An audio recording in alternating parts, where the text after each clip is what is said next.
My girlfriend threw a glass of red wine in my face in front of everyone. The cold liquid, mixed with her shriek, made my eardrums ache. Ethan, you're just a broke-ass delivery boy. You don't deserve me. The restaurant's security guards tossed me out like trash. Later that night, I saved a gorgeous woman in a bar who'd been drugged. The next morning, she slid a marriage contract in front of me, her voice colder than last night's wine. Marry me, and I'll give you everything you want. I looked at her. It was the face of River City's infamous Ice Queen CEO, Isabella Vance. I laughed, picked up the contract, and as she watched, tore it to shreds. I don't need it, because soon this entire city will be mine. Smack! A sharp sting burned across my left cheek. In front of me, Chloe, my girlfriend of 3 years, was clinging to the arm of some slick-haired pretty boy, her eyes full of contempt. Ethan, have you no shame? Following me all the way here. The man beside her, a well-known local trust fund kid named Brad Thompson, was eyeing my faded food delivery uniform like it was a piece of garbage. I didn't say anything. I just stared at Chloe. I hadn't followed her. Her mom, my future mother-in-law, had called and asked me to deliver an urgent package to the Grand Lux Hotel. I ran 3 red lights on my electric scooter, rushing into the private dining room out of breath, only to walk in on this. Karen. I looked at the woman who had always greeted me with a smile. Chloe's mother, Karen Miller, now stood with her arms crossed, her chin held high, a cruel sneer on her lips. Ethan, don't call me that. I'm not worthy of the title, she said, scanning me up and down. Our Chloe is going to marry a real catch like Mr. Thompson here. A delivery boy like you should stop dreaming about a princess. Brad tightened his arm around Chloe and laughed smugly. You hear that, buddy? You're not good enough for her. Get the hint and get lost. My fists clenched at my sides, knuckles cracking. 3 years. Our entire relationship, apparently worth nothing more than a designer wardrobe and a rich kid status. I pulled a small box from my pocket. It held a necklace I'd bought with the $2,000 I'd saved up over 3 months of deliveries, scrimping on every meal. I planned to give it to her today, on our so-called anniversary, as a surprise. What a joke. I opened the box. The silver chain looked cheap and pale under the room's opulent chandeliers. A flicker of disdain crossed Chloe's face. Karen scoffed. Is that it? Something from a street vendor? The earrings Brad gave Chloe are worth more than you'd make in 10 years. I ignored her and locked eyes with Chloe, asking word by word, is that how you feel too? Chloe avoided my gaze, but her voice was firm. Ethan, we're from different worlds.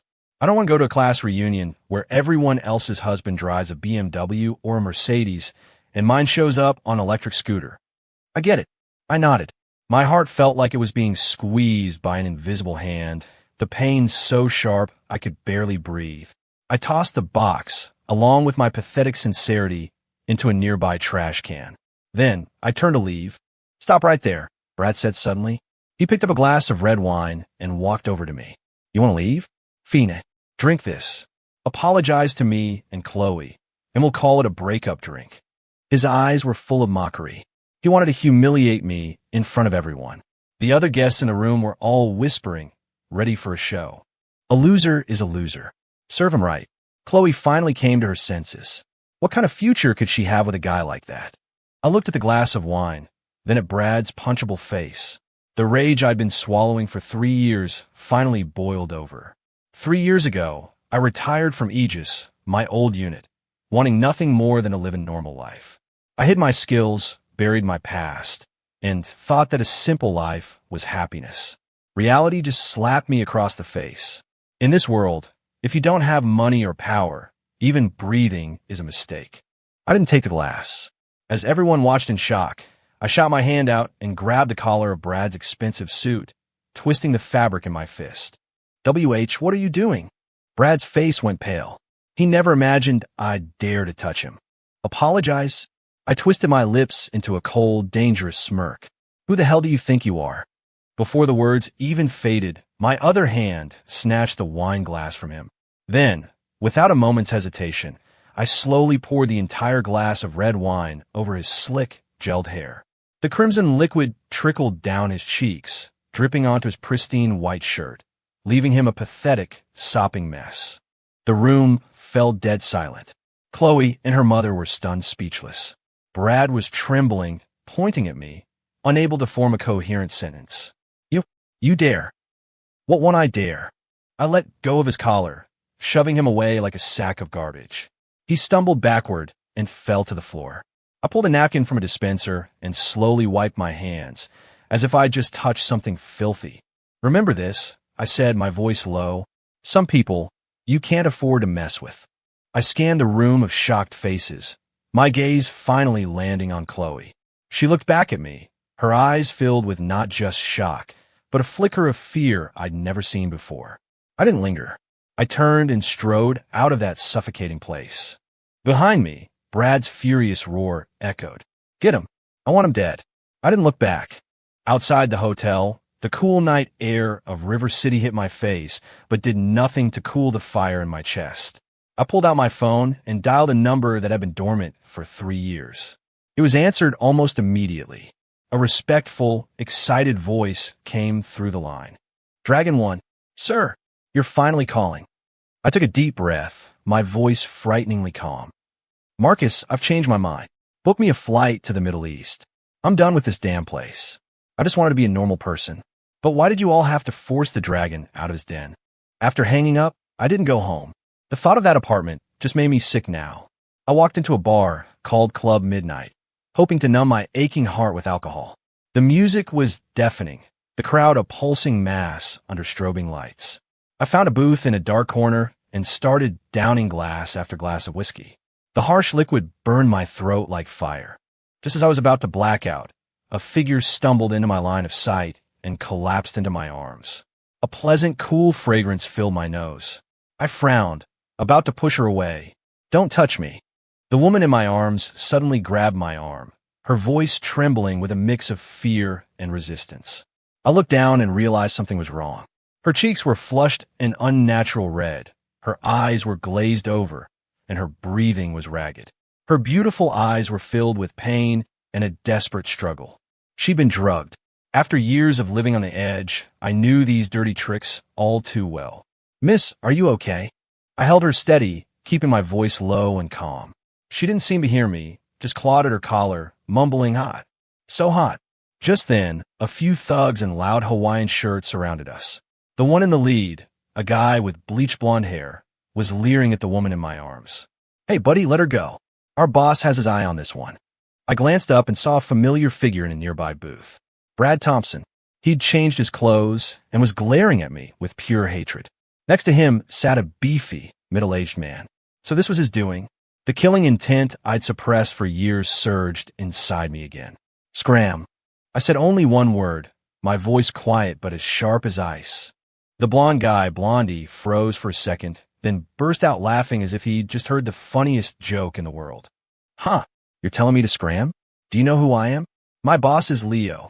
The thugs behind him started shouting. Get lost if you don't want to die, asshole. Leave the girl. I didn't waste any more words. With scum like this, actions were always more effective. I gently propped the woman, who was now barely conscious, against the booth's sofa and stood up. Seeing me get to my feet, Blondie thought I was backing down and grinned even wider. Now you're being smart. He never finished his sentence. In the blink of an eye, I vanished from his sight. The next second, a hand like an iron vice clamped around his throat. G-U-H. Blondie's smile froze on his face. His feet left the floor, and his complexion instantly turned the color of raw liver. His buddies behind him just stared, dumbfounded, unable to process what had just happened. I held him in the air with one hand, my eyes devoid of any warmth.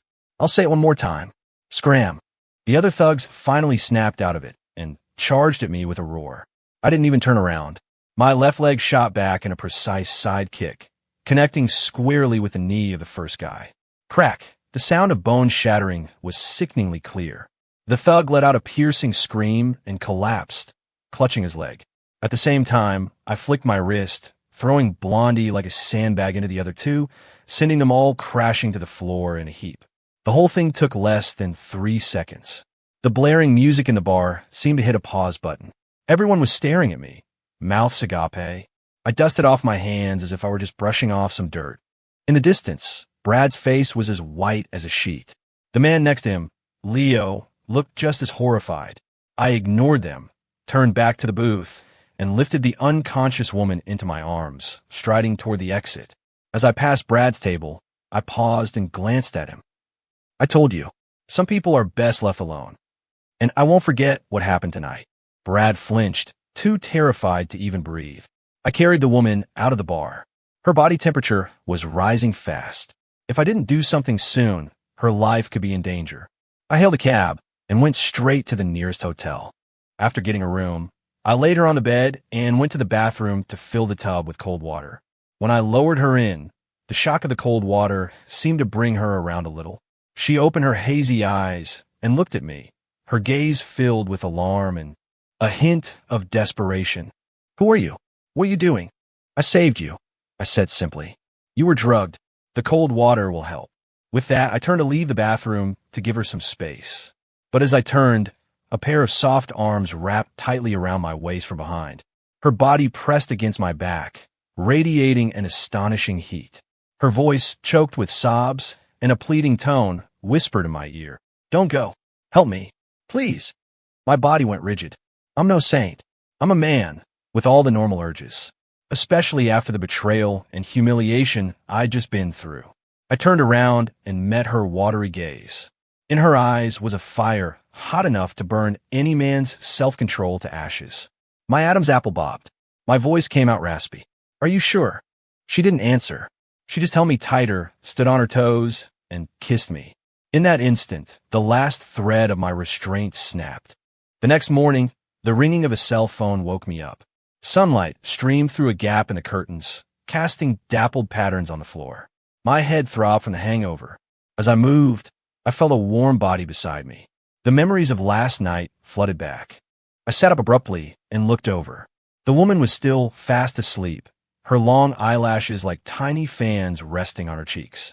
Her stunning face, free from last night's flush and pain, looked serene and exhausted. I slipped out of bed and picked up my clothes from the floor. Just as I pulled on my pants, her phone rang again. I hesitated for a moment before picking it up. The caller ID read, "Sarah, assistant." I swiped to answer. "Ms. Vance, where are you? The 9 o'clock board meeting is about to start. Mr. Thompson and the others are already here, and they're on the warpath," a frantic female voice said. "Ms. Vance? Board meeting?" I froze, my eyes falling back to the woman on the bed. That face! I'd seen it somewhere before.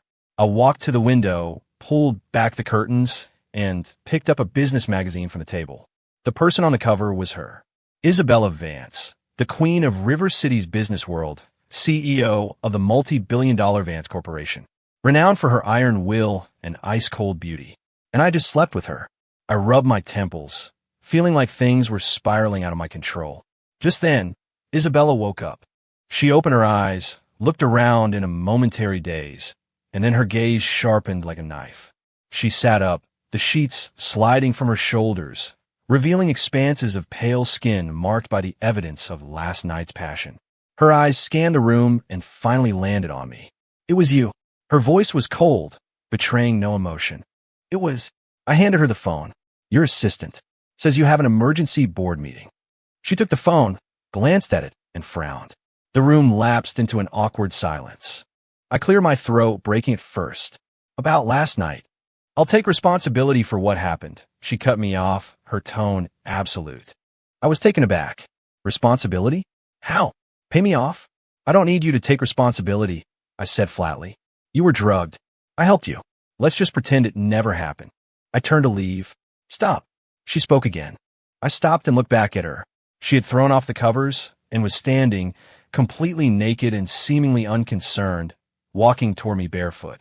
She was tall, nearly 5'9", and as she stood before me, her presence was overwhelmingly powerful. She looked up at me, and for the first time, her beautiful eyes held an emotion other than coldness. It was appraisal, evaluation. "What's your name?" she asked. "Ethan Cross." "What do you do for a living?" "Food delivery." A flicker of surprise, almost imperceptible, crossed her eyes at my answer, but she quickly regained her composure. She was silent for a few seconds before saying something that left me utterly speechless. "Let's get married." I was sure I'd misheard. What did you say? I said, let's get married. She repeated, her tone dead serious. I need a husband to deal with family pressure and a crisis at my company. You need money or a stable life. We can sign a contract, a mutually beneficial arrangement. She paused, then added, after we're married, I'll give you a sum of money large enough to set you up for life. We won't interfere in each other's lives. After 1 year, the contract ends, and we get a divorce. I stared at her like she was insane. Was this woman out of her mind? Proposing marriage to a delivery guy after a one-night stand? And you think I'll agree to that? I scoffed, finding the whole situation absurd. You will, she said with unshakable confidence. You need money, don't you? Besides, she stepped closer, her voice dropping to a whisper next to my ear. Last night, you saved me from Brad Thompson. He's the son of the CEO of Thompson Industries, my biggest rival. He won't let you go. Marry me, and I can protect you. My eyes turned cold in an instant. Brad Thompson, that name again. So he was the one who drugged her. Seeing my silence, Isabella must have thought she'd convinced me. I've already had my assistant draw up the contract. We can sign it anytime. After that, we'll go to City Hall. She thought she had me. She thought money and protection were offers I couldn't refuse. She had no idea that a company like Thompson Industries was less than an ant in my eyes. I was about to refuse. But in that moment, a crazy idea popped into my head. Marcus's call, the flight to the Middle East, the endless cycle of violence. And Chloe's disgusted face. I suddenly felt tired of it all. Maybe a different kind of life wouldn't be so bad. This woman in front of me, as cold as she was, at least she wasn't a hypocrite. And marrying the most beautiful CEO in River City. That sounded kind of interesting. Phoenix. I looked at Isabella and slowly uttered the word. I'll do it. A genuine look of surprise finally crossed her face. She probably didn't expect me to agree so quickly. But I have one condition. I added, name it. We're not signing any contract. I stepped toward her, reached out, and gently lifted her chin, forcing her to meet my gaze. If we're getting married, we're doing it for real. From this day on, you, Isabella Vance, are my woman. And if anyone dares to touch you, I'll make them disappear. My voice was quiet, but Isabella saw it clearly in my eyes, a flash of something blood red that made her heart skip a beat. Half an hour later, Isabella and I walked out of City Hall. In my hand, I held a freshly signed marriage license. The whole process was so fast, it felt like a dream. Isabella's assistant, Sarah, a sharp young woman with black-rimmed glasses, was waiting for us outside. When she saw me, the shock and disdain in her eyes were impossible to miss. She probably couldn't fathom why her goddess of a boss would marry a guy in a delivery uniform. Ms. Vance, are you sure about this? Sarah pulled Isabella aside, her voice low, but I heard every word. Isabella's face was a mask of indifference. Since when is it your place to question my decisions? Sarah flinched and said no more. Here are the keys and an address, Isabella said, handing them to me. My villa. You can go ahead and get familiar with the place. I have a meeting. Without another word, she got into a black Bentley and was gone. I looked at the Porsche keys in my hand and chuckled. So this was married life. I didn't take the flashy Porsche. I got on my trusty electric scooter and headed for the address she'd given me. The villa was in Summit Creek Estates, River City's most exclusive gated community. Every home here was worth tens of millions. I rode my scooter past a stunned security guard and into the complex. Finding the right house number, I stared at the sprawling, luxurious villa, once again marveling at the world the rich lived in. I rang the doorbell. A woman in her 50s, dressed in a prim housekeeper's uniform, answered the door. The look she gave me was identical to Sarah's. Who are you looking for? She asked, her tone sharp. My name is Ethan. I know who you are. The delivery boy. She cut me off, her face a mask of disgust. Just leave the stuff at the door. You're not allowed inside. Don't want you dirtying up the carpets. I was stunned. Looks like Isabella didn't give her family a heads up. I wasn't going to argue with the housekeeper. I took out the key and dangled it in front of her. I'm a man of the house. The woman's face changed instantly when she saw the key, as if she'd seen a ghost. You're lying. That's Ms. Vance's key. How did you get it? Because Ms. Vance and I just got married. Tired of her nonsense, I used the key, opened the door, and walked inside. The housekeeper followed me, chattering nonstop. Impossible. Absolutely impossible. There's no way Ms. Vance would marry someone like you. You must have stolen it. I'm calling the police. I ignored her and looked around at the villa's decor. Luxurious, but tasteful. Isabella had good taste. Maria, what's all the commotion? A voice called from the second floor. I looked up to see a middle-aged woman in a silk robe, lavishly made up, leaning against the railing and looking down at me. She resembled Isabella, but her aura was completely different. If Isabella was an iceberg, this woman was a volcano. Mom, look, this delivery boy stole Ms. Vance's key and broke in. The housekeeper, Maria, tattled, pointing at me as if she'd finally found her backup. The woman, Isabella's mother, Eleanor Vance, slowly descended the staircase. She walked up to me and sized me up from head to toe with a critical eye. "So you're Ethan," she said, her voice dripping with innate superiority. I raised an eyebrow. "So, she knew about me." "I am. Isabella told me everything." Eleanor sneered. "I was wondering what kind of man could convince my high and mighty daughter to elope. Turns out, it's just a delivery boy." Her eyes looked me over like I was a piece of merchandise. "Name your price. How much will it take for you to divorce her?" I had a laugh. This mother-daughter pair really was cut from the same cloth. One offered a contract, the other a check. "What if I told you I don't want money?" "Don't want money?" Eleanor laughed as if it were a joke. "Then you must be after our family's power. Kid, you've got a big appetite. But let me give you some advice. Stop dreaming. The Vance family is not for people like you to climb into. You will divorce Isabella today. If you don't, I have plenty of ways to make sure you can't survive in River City." Her voice was laced with threats. The smile on my face slowly faded. I hadn't wanted any trouble, but these people just kept pushing my buttons. "Is that so?" I took a step forward, closing the distance between us. I'm over 6 feet tall, and years of training have given my body an unspoken sense of intimidation. Eleanor took an involuntary step back, but she tried to stand her ground. What do you think you're doing? I'm warning you. This is the Vance residence. I don't care whose house this is." I stared into her eyes, speaking slowly and deliberately. "All I know is that Isabella is now my legal wife. Anyone who tries to break us up is making an enemy of Ethan Cross. And people who make an enemy of me usually don't end well." My voice was like an Arctic wind. Eleanor's face went deathly pale. Just as the tension reached its peak, the front door was pushed open from the outside. Isabella was back. She wore a sleek power suit, her hair pulled back, heels clicking on the floor, radiating authority.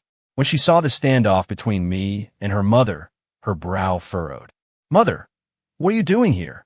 she asked, her voice tinged with annoyance. "What am I doing here?" Eleanor shrieked, finding her outlet. She pointed at me. "If I didn't come, you would have dragged the Vance family name through the mud. Look at what you brought home. A delivery boy. If word gets out, how can I ever show my face in public again?" Isabella's expression turned colder. "This is my business. Stay out of it. Stay out of it." Eleanor was trembling with rage. "Isabella, I'm telling you, you will divorce him today. If you don't, then I don't have a daughter." Isabella didn't speak, just stared at her mother. Her gaze was so cold, it was like she was looking at a stranger. Eleanor was unnerved by the look, but pressed on. Don't look at me like that. I don't approve. The son-in-law of the Vance family will not be some penniless nobody." "Are you finished?" Isabella finally spoke, her voice calm and flat. "If you're finished, please leave. Maria, show her out." You ungrateful child." Eleanor looked like she was about to faint. Maria rushed to support her, looking helplessly at Isabella. But Isabella didn't spare them another glance. She walked straight over to me. "Did she give you a hard time?" she asked. And was that a hint of concern in her voice? I shook my head. "Good." She nodded, then turned to Eleanor, who was still lingering. Her eyes turned to ice. "If you continue to cause a scene, I won't hesitate to have security escort you out." Eleanor's face turned shades of red and white. Finally, she shot me a venomous glare, as if she wanted to eat me alive. Fine. Isabella, you think you're all grown up now. We'll see what kind of happy ending you get with this loser." She stormed out, slamming the door behind her. The massive living room was suddenly quiet. I looked at Isabella, and she was looking at me. Our eyes met, and the atmosphere was a little strange. Sorry, she said, breaking the silence. I didn't expect my mother to show up. It's fine, I shrugged. I've heard worse. I was thinking of Chloe and her mother. Isabella seemed to misunderstand. She paused, then took a black card from her purse and handed it to me. There's $100,000 on this. The pin is 6/8. Consider it. Compensation. Money again. I looked at the black card, a symbol of wealth and status, and found it funny. In this woman's world, could every problem be solved with money? I didn't take it. I told you I don't want your money. Then what do you want? Isabella frowned, a hint of impatience in her voice. In her mind, what else could a guy like me possibly be after? What I want, I said, shaking my head, you can't give me. What I wanted was a stable home, someone who understood and supported me, not a cold relationship built on money and contracts. Isabella's face darkened completely. Ethan, I suggest you remember your place. This is a marriage of convenience. I give you money, you play your part. It's that simple. Don't get any unrealistic ideas. Ideas. I laughed at myself. Don't worry, Ms. Vance. I have no illusions about you or your family. With that, I turned and walked upstairs. The room Maria had assigned me was the smallest guest room in the villa, not much bigger than the servants' quarters. I didn't care. Lying on the bed, I closed my eyes, my mind a chaotic mess. I had no idea if I had made the right decision. That night, the smell of food woke me up. I went downstairs to find Isabella in the kitchen. She had taken off her heels and blazer and was wearing just a white button-down shirt, the sleeves rolled up to her elbows, revealing her slender forearms. She was clumsily making instant ramen. Yes, ramen. The multi-billionaire Ice Queen CEO in her own multi-million-dollar villa, eating instant noodles. The scene was surreal. I leaned against the kitchen doorway, watching her struggle to rip open a seasoning packet, only to use too much force and spill half of it on the counter. She frowned in frustration, a look that made her seem much more human. Need a hand? I couldn't help but ask. My voice startled her. She turned, and a flicker of awkwardness crossed her face when she saw me. You're awake? Yeah. I walked over and took the spatula from her hand. I'll do it. She didn't protest, just silently stepped aside, watching as I expertly lit the stove, boiled water, fried 2 eggs, and sliced up some hot dogs and greens to add to the pot. Soon, 2 steaming bowls of ramen, complete with eggs, hot dogs, and vegetables, were ready. The aroma filled the kitchen. I handed one bowl to her. She took it, staring blankly at the perfectly golden fried egg, her expression complicated. Eat up. I didn't wait for her, just started eating. It wasn't bad. During my years in the service, I'd eaten everything from tree bark to grassroots on survival training exercises. A little ramen was a feast. Isabella began to eat, too, in small, delicate bites. Her manners were impeccable, even while eating instant noodles. It was like she was savoring a gourmet meal. Thank you, she said suddenly, halfway through. Don't mention it, I replied without looking up. I was hungry anyway. We finished the meal in silence. As I was clearing the dishes, she spoke again. There's a gala tomorrow night. I need you to come with me. What kind of gala?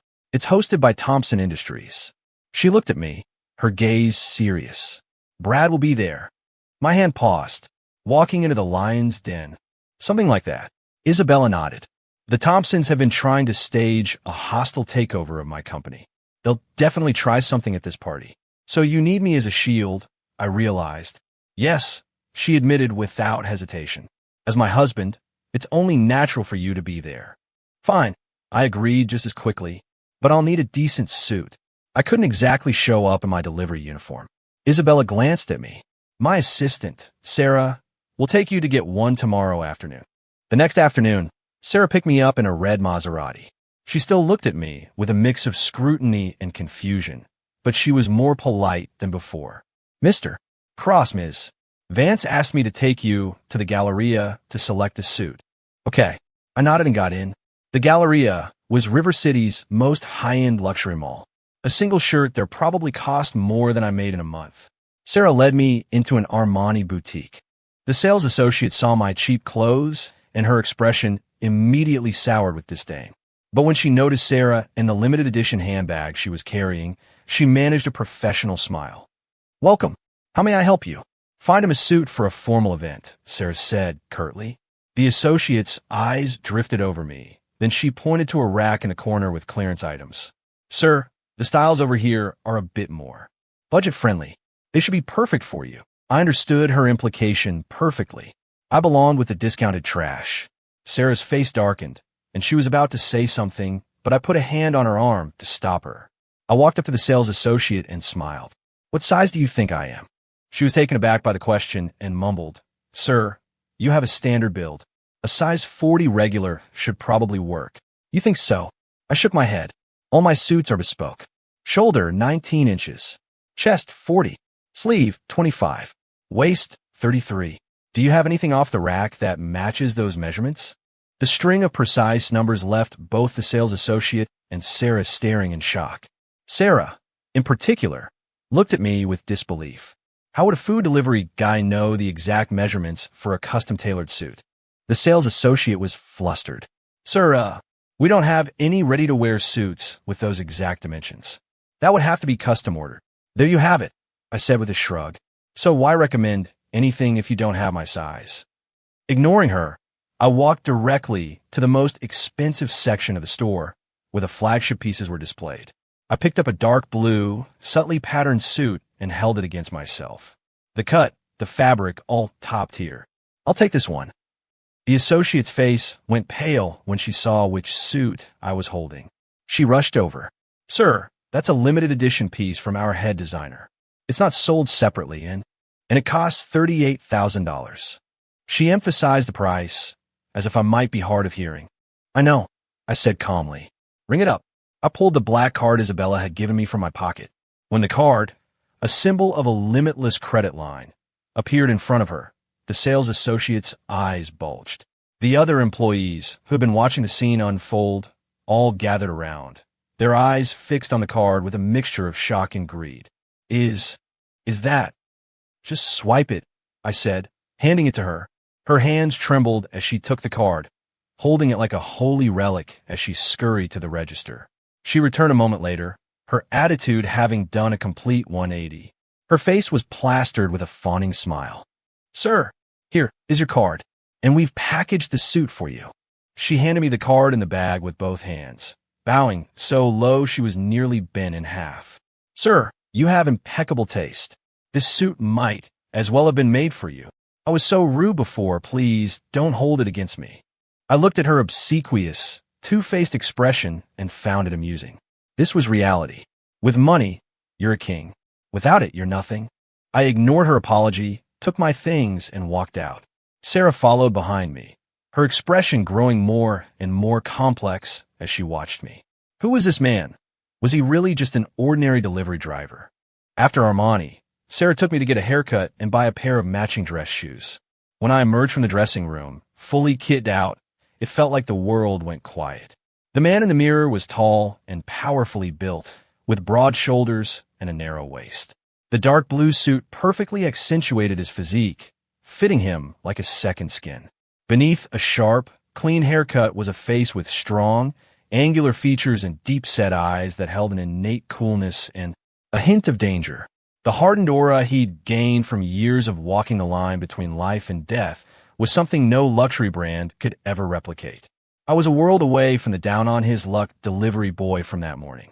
Sarah covered her mouth, her eyes sparkling. She finally understood why her boss, a woman who could have any man she wanted, had chosen this one. Damn, that was some serious charisma. Let's go. I adjusted my tie and spoke coolly. The real battle was still to come. At 7 o'clock, the Thompson Industries Gala was in full swing in the grand ballroom of the Crown Plaza Hotel. Isabella and I arrived on time. The moment I walked into the ballroom with her on my arm, nearly every eye in the room turned to us. The men, of course, were captivated by Isabella. Tonight, she wore a silver mermaid gown that clung to her perfect curves. Her long hair cascaded down her back, and her makeup was flawless.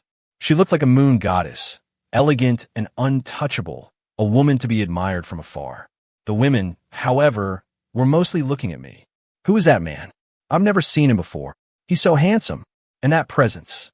Is he from one of the major families? To be Isabella Vance's date, he must be somebody important. The whispers followed us through the room. I could feel Isabella, her arm linked with mine, tense up ever so slightly. She probably hadn't expected that a change of clothes would cause such a stir. "Seems my taste isn't so bad after all," she murmured, her voice laced with a hint of something that sounded like pride. I just smiled. Just then, a grating voice cut through the chatter. Well, if it is a Ms. Vance, to what do we owe the pleasure?" Brad Thompson swaggered over, a drink in his hand. Beside him was a pot-bellied, middle-aged man who had to be his father, the chairman of Thompson Industries, Richard Thompson. Brad's eyes, like a snake's, slithered over me. When he recognized my face, he first looked stunned, then broke into an exaggerated, mocking laugh. "Look who it is. It's the delivery boy. What happened? Did you get a promotion to boy toy?" His words sent a shockwave through the nearby crowd. "What? A delivery boy? No way. Isabella Vance's date is a delivery guy. What's going on? Is this some kind of reality show?" Scoffs and looks of contempt were fired at me like arrows. Isabella's face instantly turned to ice. "Brad, watch your mouth." "What? Did I say something wrong?" Brad, emboldened by his father's presence, puffed out his chest. "Isabella, have you lost your mind? You turned down countless successful men to bring a delivery boy as your date? Are you trying to announce to all of River City that your taste is just that cheap?" "You." Isabella's chest heaved with anger. I placed a hand on her arm, a silent signal for her to stay calm. Then I stepped forward, positioning myself in front of her. I looked at Brad with an amused smile. "Boy toy? Better than a useless leech who can't do anything without his daddy's money." "Who are you calling useless?" I'd hit nerve. Brad flew into a rage. "If the shoe fits," I shrugged. "You're dead." Brad swung his fist at me, but his hand never connected. I caught it midair, my grip like steel. I squeezed. "Ack!" Brad let out a howl like a stuck pig, his face contorting in pain. Let go. It hurts. You're breaking my hand. You bastard. Let go of my son." Richard Thompson roared from the side. His two bodyguards immediately moved to surround me. The party guests scrambled backward, not wanting to get caught in the crossfire. I looked at the two menacing bodyguards, my expression unconcerned. On the battlefield, I'd dealt with dozens of guys tougher than them before breakfast. "I'd advise you not to move." My voice was quiet, but the two bodyguards froze as if they'd been turned to stone. Sweat beaded on their foreheads. They saw something in my eyes, something you only see in men who have waded through rivers of blood and mountains of corpses. Killing intent.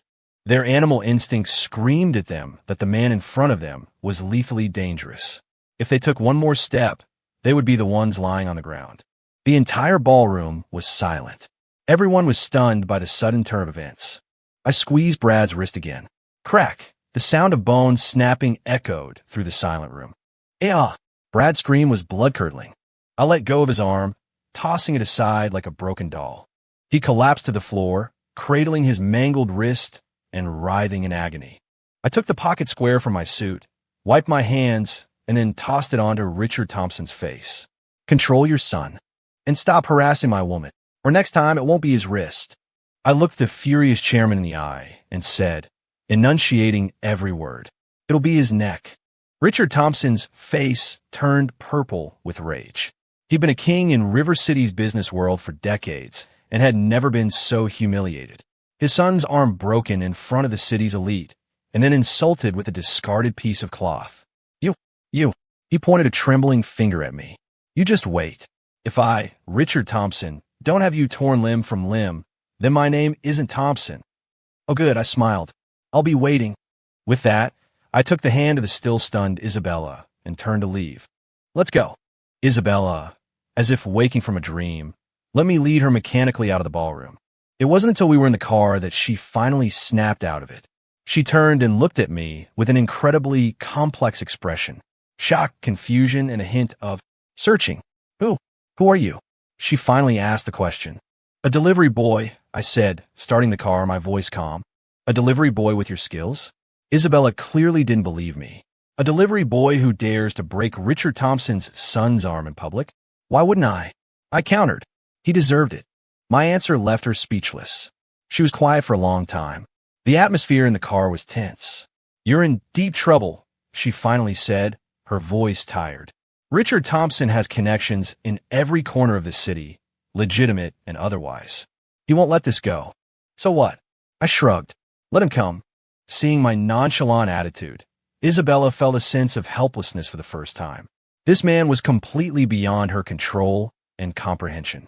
He was an enigma, a bottomless vortex. You think you've seen all there is to him, but you've only glimpsed the tip of the iceberg. Why did you help me? She asked, changing the subject. Because you're my wife, I said without thinking. The word surprised even me. The car was once again plunged into a dead silence. In the dim light, Isabella's face seemed to be blushing. We're only married on paper, she said, turning to look out the window, her voice a little unnatural. It's still a marriage. I smiled. As long as that license is real, you're my woman. Anyone who messes with you, I'll deal with them. It's that simple. My words were blunt and possessive, but they carried an undeniable authority. Isabella's heart skipped a beat. All her life, the men who pursued her either wanted her for her beauty or her family's power. They were polite, charming, and showered her with compliments, but not one of them had ever dared to claim her so directly, so possessively. The feeling was strange, but not unwelcome. In fact, it felt a little safe. The car sped back to Summit Creek Estates. After we got out, Isabella walked ahead, and I followed. Her heels clicked on the stone path, the sound sharp in the quiet night. At the front door, she suddenly stopped and turned around. Ethan, yeah. Thank you. She looked at me, her eyes sincere. It was the first time she had thanked me so formally. Don't mention it. I looked at her. The moonlight softened the cold angles of her face. On impulse, I reached out and tucked a stray strand of hair, blown loose by the wind, behind her ear. My fingertips brushed against the cool lobe of her ear. Her body trembled, a jolt like a tiny electric shock. A storm erupted in her usually calm eyes. We were standing close, so close I could smell the unique, cool fragrance of her perfume. The atmosphere was suddenly charged. My throat went dry. Just as I was about to lean in, a jarring sound shattered the moment. My phone was ringing. I frowned, pulled it out, and saw the name. Marcus. I stepped away to answer. Dragon One. I have an update. Marcus's voice was as respectful as ever. Richard Thompson has ties to an overseas mercenary group, the Black Scorpions. I'm worried they might target you and Ms. Vance.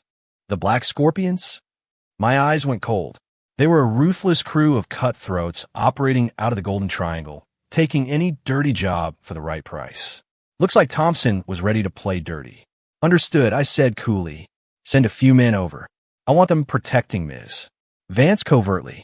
Make sure she doesn't know they're there. Yes, sir. Also, compile a complete dossier of every illegal activity Thompson Industries has been involved in over the years. I want that company erased from River City overnight. Consider it done. I hung up and turned to see Isabella still standing there, watching me. Trouble, she asked. Just a small problem. I smiled, walked over, and took her hand. It was cool to the touch. She instinctively tried to pull away, but I held on tight. Ethan, let's go inside. It's getting cold. I led her into the villa. This time, she didn't resist. The next few days were surprisingly quiet. There was no word from Richard Thompson, as if he'd simply vanished. I knew it was just the calm before the storm. The quieter he was, the more vicious his next move would be. But during this time, my relationship with Isabella was quietly changing. She no longer treated me like I was invisible. Every morning, she waited to have breakfast with me. We didn't talk much, but at least I wasn't eating alone anymore. After she left for work, I'd take my scooter and ride around the estate, scouting the area and checking for any potential security threats. The men Marcus sent were all retired Aegis veterans, the best of the best. They moved like ghosts, setting up a perimeter around the villa, turning it into a fortress. Isabella always came home late.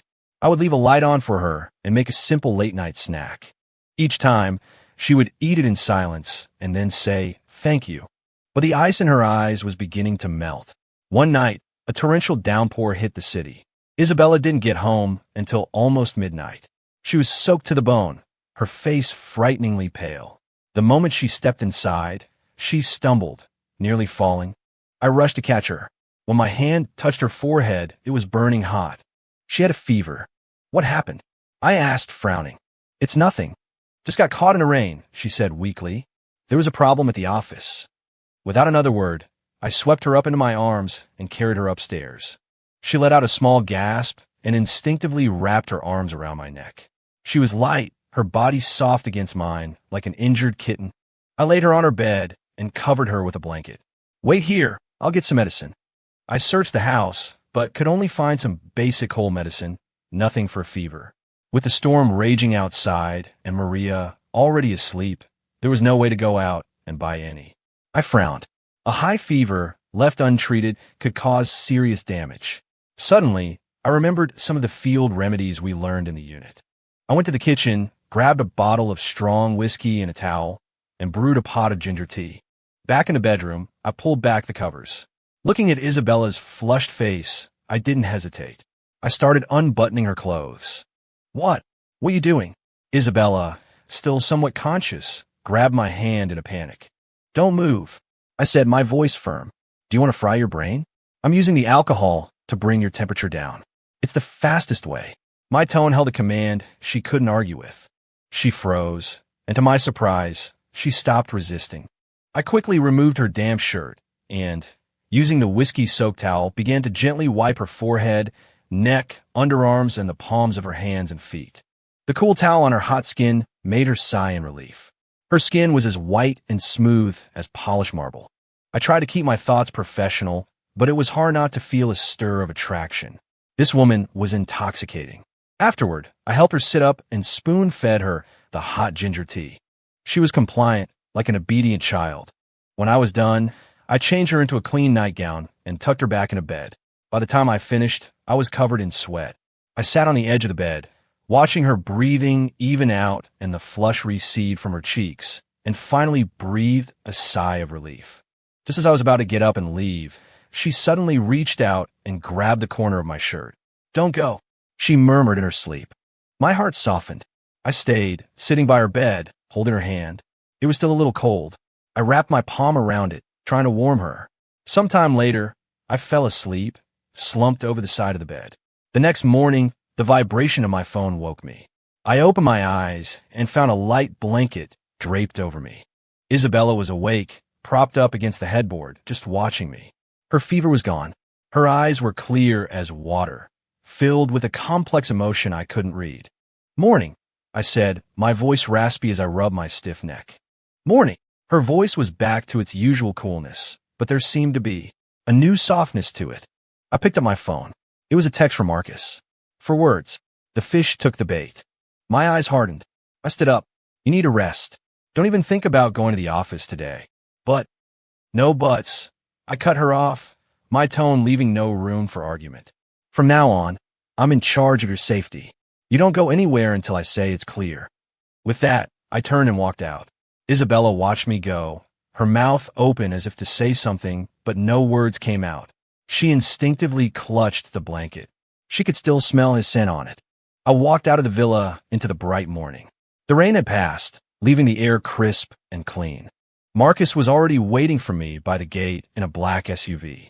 He got out as I approached and snapped a perfect military salute. "Dragon 1." In the car. I got into the passenger seat. Marcus handed me a tablet. "Sir, Thompson hired the Black Scorpions. The target is Ms. Vance. They're planning to stage a car accident on her way to work this morning." I looked at the planned route and personnel deployment on the screen, my expression turning to ice.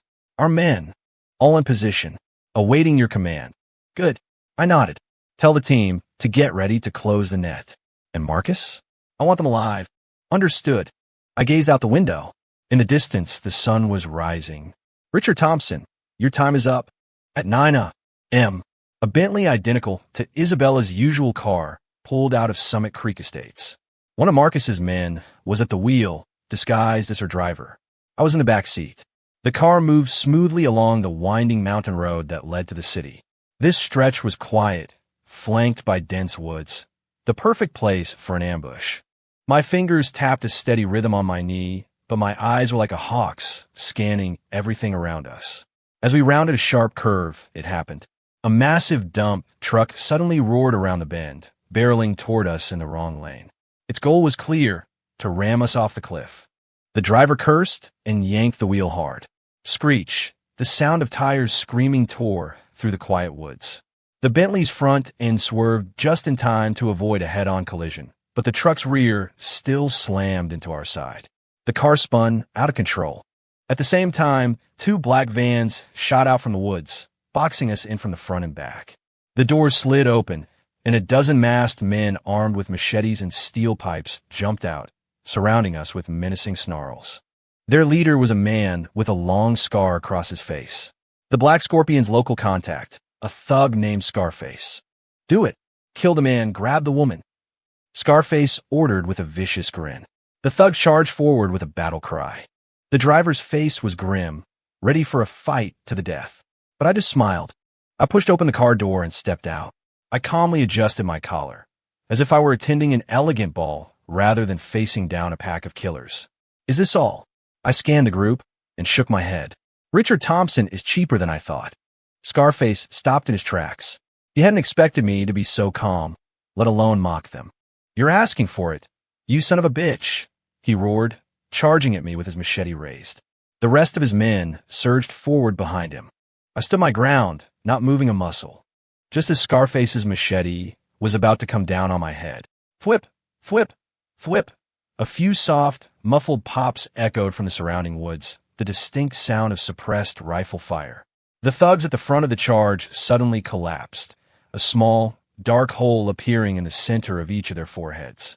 They fell without a sound. The sudden turn of events stunned everyone. Scarface's raised machete froze in midair. He stared in terror at the empty woods around him. "SN, snipers?" he stammered, his face a mask of fear. "So," I said, walking up to him and patting his cheek. "Are we ready to talk now?"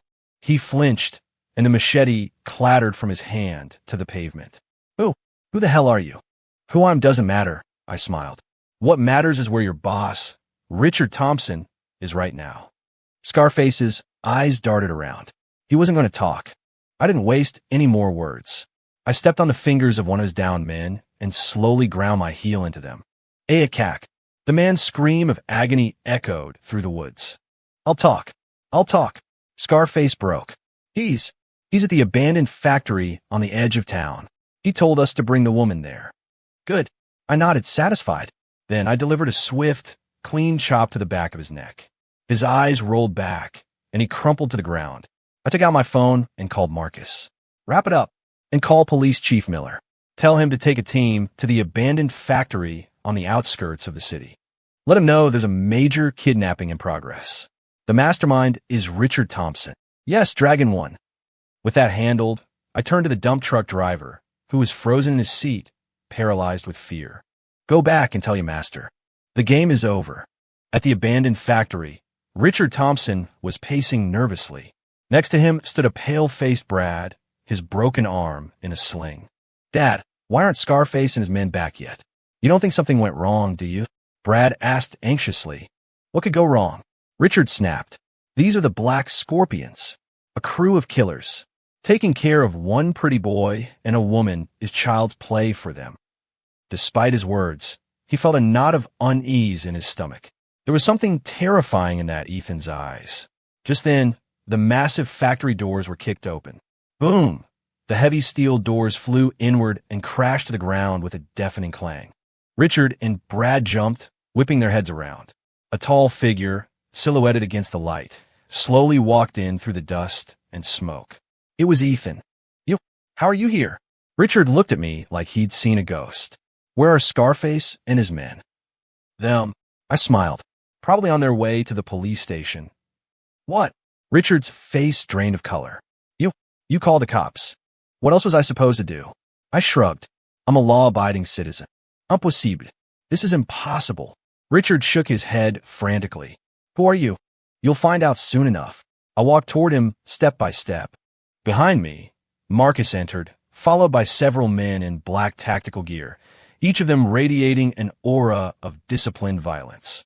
They blocked every exit. Richard's eyes widened when he saw them. He could tell these men were military, not just soldiers but elite combat veterans. A horrifying thought began to form in his mind. You're with the government." His voice trembled. I didn't answer. I just took out my phone, pulled up a video, and tossed it at his feet.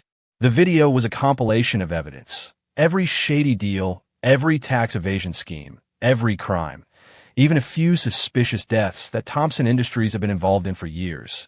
Any one of them was enough to put him away for life. Richard stared at the screen, his face turning a deathly white. He collapsed to the floor, mumbling, "It's over. It's all over." Dad, what's wrong?" Brad cried, shaking his father, oblivious to what was happening. I walked over to Brad and looked down at him. "Remember what I said to you at the gala?" Brad looked into my cold, emotionless eyes and scrambled backward in terror. "You, stay away from me." I ignored him and turned to Marcus. "Give the order. Begin a full hostile takeover of Thompson Industries. And send that video to every media outlet in River City. By sunrise tomorrow, I want the name Thompson Industries to be nothing more than a memory." "Yes, Dragon 1. Marcus snapped to attention, his voice booming in the cavernous space. Dragon 1. Hearing that name, the crumpled form of Richard Thompson on the floor shot his head up, staring at me as if I were a demon. In this country, there was only one unit whose leader was called Dragon 1. The most secretive, most powerful, elite force that protected the nation's deepest secrets. Aegis. And in the history of Aegis, there had only ever been one man known as Dragon 1. The undefeated god of war who had brought entire nations to their knees before he was even 21. Your Dragon Shadow? Richard used the last of his strength to scream the name, a name that existed only in legends. I didn't confirm or deny it. I just turned and walked toward the exit. At the door, I paused, and without looking back, I said, "I told you, some people are best left alone. Now, do you believe me?" Behind me, I heard Richard Thompson's desperate wails and the approaching scream of police sirens. When I got back to the villa, Isabella was waiting for me on the living room sofa. She had changed into comfortable clothes, her hair down, looking less like a CEO and more like the girl next door. The moment she saw me, she shot up and rushed over. Are you okay?" She looked me up and down, her eyes filled with undisguised worry. I noticed she was clutching her phone. The screen was on the dial pad, the numbers 911 typed in. A strange warmth spread through my chest. Why wouldn't I be? I smiled. "It's all taken care of." "Taken care of? How?" she pressed. "Richard Thompson, he's probably having a nice long chat with the police right now," I said casually. "As of tomorrow, there will be no more Thompson Industries in River City." Isabella was completely floored. She stared at me as if I were an alien. To destroy a multi-billion-dollar corporation overnight. What kind of power was that? She suddenly remembered the phone call I'd taken the other night. The name I had said, Marcus. And at the end of the call, the man named Marcus had called me. Dragon 1. She said the name tentatively. My body went still. I hadn't realized she'd heard. I looked at her and said nothing. My silence was all the confirmation she needed. Isabella gasped and stumbled back 3 steps, collapsing onto the sofa. Her chest rose and fell rapidly, her mind clearly reeling. Dragon 1. For someone in her position, the name wasn't entirely unknown. It represented the absolute pinnacle of power in this country, the most fearsome military force in existence. She never dreamed that the man of legend, the undefeated protector of the nation, would be her husband, a man who, just a few days ago, had been delivering food on a scooter. It was more unbelievable than any novel. "So, you." She looked at me, her voice trembling. "You're not a delivery boy at all. Why did you come to me? What was your objective?" Her eyes were full of suspicion and a hint of hurt.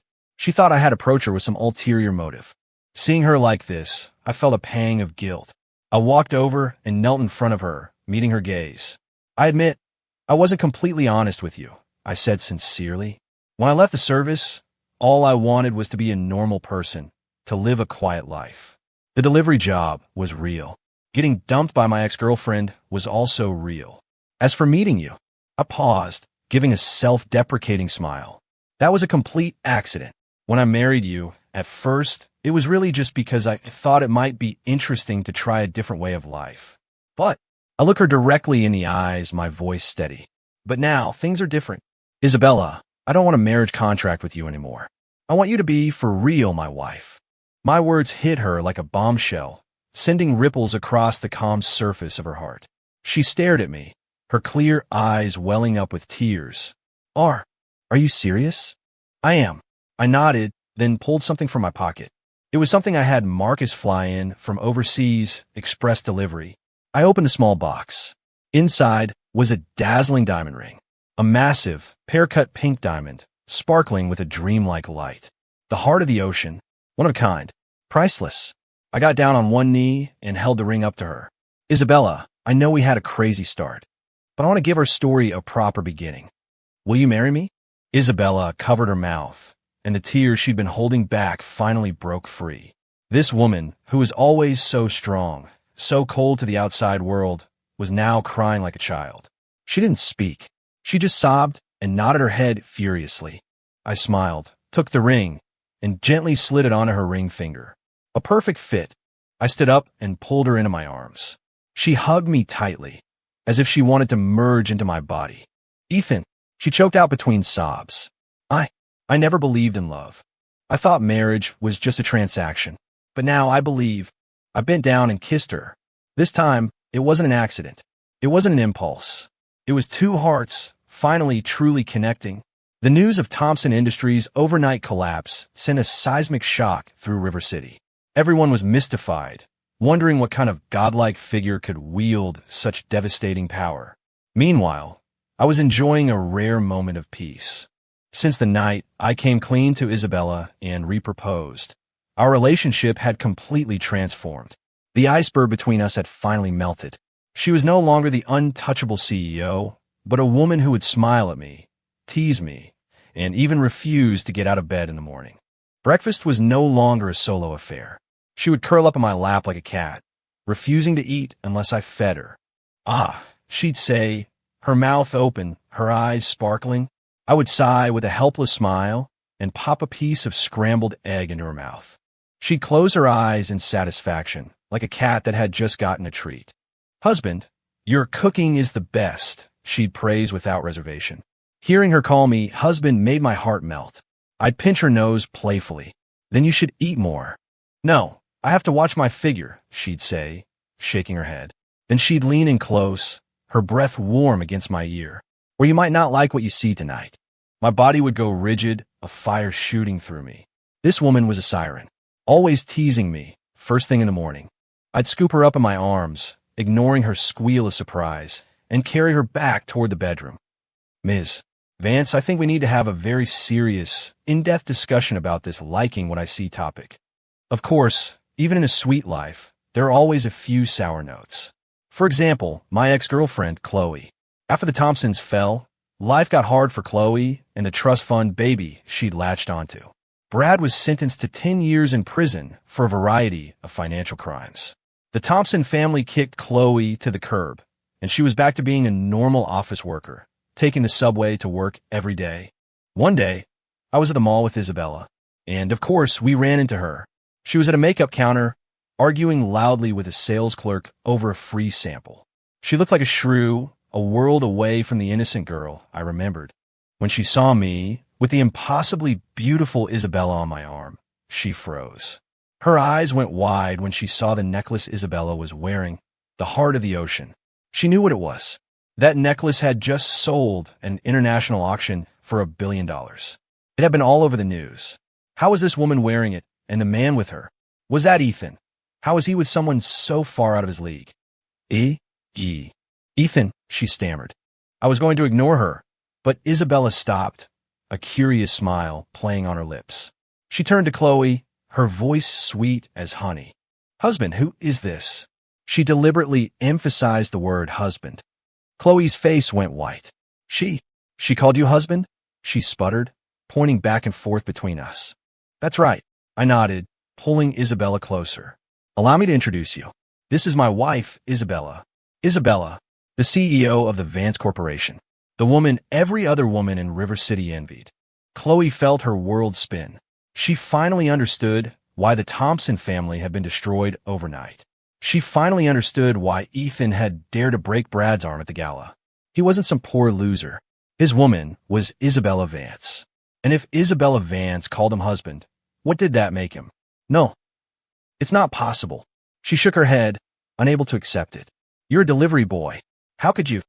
Delivering food is just a hobby, I said coolly. That sentence was a knife straight to Chloe's heart. A hobby. She had thrown him away because of his hobby. What had she thrown away? A man so far above her, she didn't even have the right to look up at him. Thud. Chloe's legs gave out, and she collapsed her knees. She crawled toward me, grabbing my leg, tears streaming down her face. Ethan, I was wrong. I was so wrong. Please forgive me. Let's get back together. I love you. I really do love you. Her hysterical sobs drew a crowd. I frowned, feeling nothing but disgust. I kicked my leg free. Don't touch me. You're filthy. Then I looked down at her and said, my voice cold and final, you made your choice. Don't come crying to me with your regrets now, because you don't even have the right to regret it.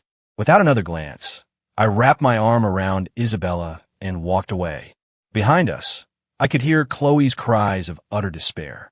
Some chances, once lost, are gone forever. Some people, once you let them go, you can never get them back. End.